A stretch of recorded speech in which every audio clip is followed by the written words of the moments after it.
everyone, welcome back to another Doctor Who Big Finish review. We are back with the Ninth Doctor Adventures, episode 5 of the series with him and Rose. I don't know what you'd call it, season 1B, but fits in to A. I don't know, but regardless, we are back with Pandemonium, which was just released today, and yeah, I wasn't sure. I remember at the end of the previous story, Cloud 8, in that review, I'm fairly certain I was not extremely happy that we were back at the Powerless State. Now it's going to make sense, and I'll get to that towards the end of this video.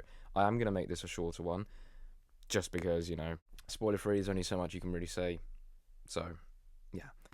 The synopsis for this story read: the past has broken through into the Powerless State, and not even the Doctor knows what's happening. With more and more historical figures appearing, it's a race to figure out what's behind this before the past becomes the present, and all hell breaks loose.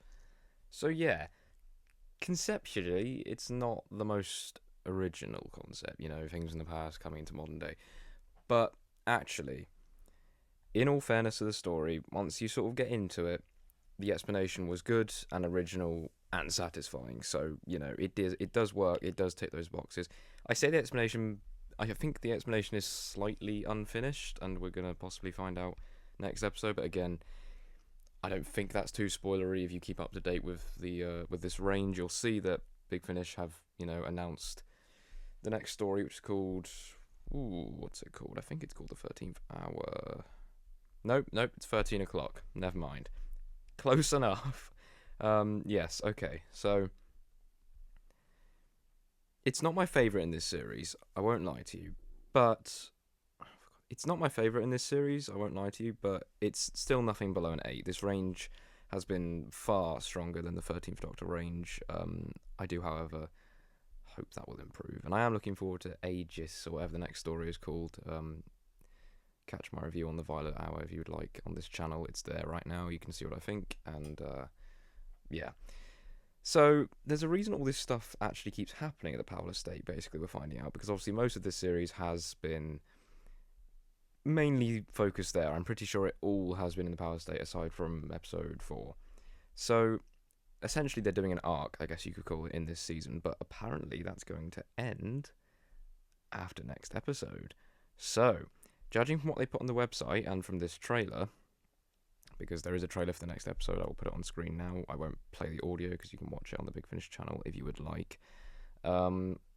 Essentially, it's insinuating that this will be the mid-series finale. That's what the website thing reads, and it will wrap it up. So maybe that means we will get more off-world stories for the second half of this season. I don't know. They also released a video alongside the Next Time trailer called on the Big Finish YouTube channel called "Why We Love Jackie Tyler," and then it has just a couple clips from Eccleston, Billy Piper, I think Helen Goldwyn, who is a director, I believe, at Big Finish, and I'm fairly certain it was her that said there are quite a few episodes at the start of this run that are set on Earth, specifically in the Powerless State. That's definitely implying that after 13 o'clock, it's going to be, wrapped up, so that's interesting, and a lot of people have pointed out how it's called 13 o'clock, and, would it be a crossover with the 13th Doctor? I don't know how that would go down. I'm sort of hoping that it's not. I might be amongst the few in saying that, but I just think, if we want to believe that these stories take place between Father's Day and the Empty Child, could we really imagine him suddenly meeting a 13th Doctor, the 13th Doctor, I should say? I mean, without forgetting, or without Rose, then they'd have to both forget at the end, which, again, if they were to meet, it is then purely fan service, and I know Big Finish is very good at that, but I don't know, I'll be interested. I don't think she's going to be in it, I'll be honest with you, I do not think. Although, if I put the cover on screen now, specifically, you'll see that some covers do get released and then, have alternative ones made to hide something that's in the story. However, they still end up announcing it just before the story comes out, so it kind of seems pointless to me, but it's difficult when it comes to Big Finish, because obviously the cover is all you have as a visual input, and it's an audio drama, so, you can't really avoid spoilers, I guess, when it comes to that. For example, the 12th Doctor Adventures thing, they're starting with a new impressionist. I think it's John Culshaw. I'll put the image on screen now.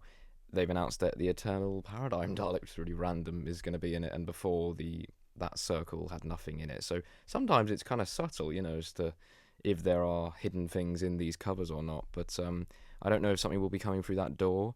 The trailer did insinuate there is something that he didn't think he'd see again, something along those lines. But who knows? I am very excited for it. I think it might be the one I'm excited for the most, and it releases in June, which is my birthday month, so that's a bonus.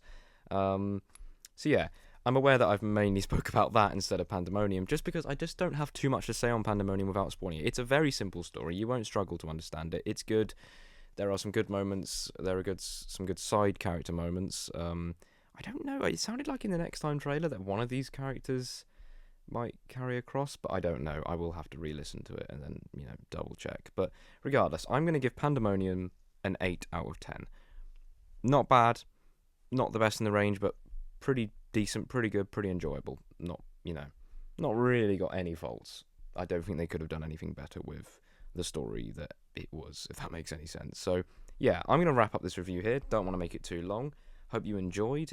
If you haven't got this story, I do recommend it, especially as it will continue into the next one. So I recommend pre-ordering that one as well, because I believe that pre-ordering at Big Finish is cheaper than ordering it when it comes out, because I think then you have to pay for postage. I don't know. If anyone's watched this far and cares enough, then comment below if that is true or not, because I ordered that one earlier. I ordered the 13 o'clock story earlier on CD, and it only cost £12. Well, I say only as if that's cheap, but for Big Finish, that's what they do for singular releases. It only cost $11.99, and I didn't have to pay for delivery. And then I checked my order history, and it was the same with Pandemonium when I ordered it a couple months back, or whenever they announced it for the first time. So, because I didn't pre-order this entire range beforehand, because money is not it's not like a very easily accessible source, as I'm sure you'll all relate to if you are invested in Big Finish. It does drain your pockets, but still, I know it's still up to us. But yeah, I went on a whole Big Finish rant, I believe, as well, about CDs and downloads in the 13th Doctor Violet Hour review. So again, that's why that is 10 minutes. You can check it out if that would interest you. Anyway, thank you for watching / listening. I will see you in the next review, and yeah, bye bye.